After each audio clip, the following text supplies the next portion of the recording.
Наши гости тази вечер са Родолюбив комитет Хан Крум Страшни. Те ще ни представят нещо уникално.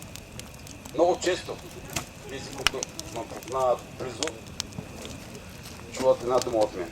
Заедно.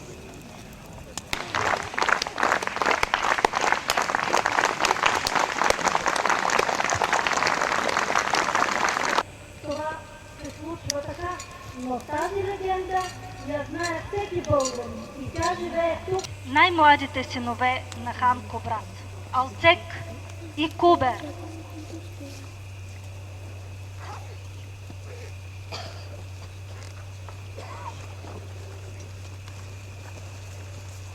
Получив ли беше лова?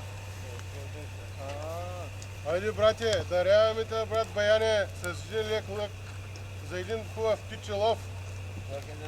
Аз имах подобен, ама то си по-хубав, дето ти дава. Моя брат потрага. Може да стане. Трябва да го пробваме утре. И да си поговорим.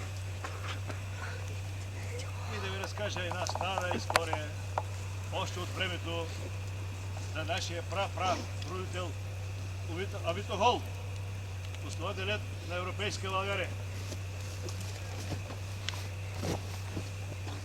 Кахане, дай по едно копие от стражите тук.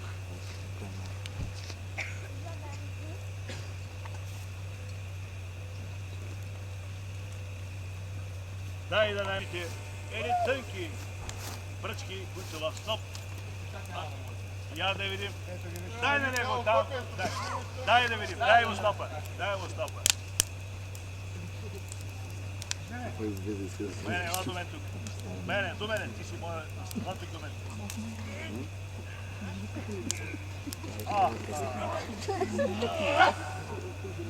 Дай на другия брат. Той е силен.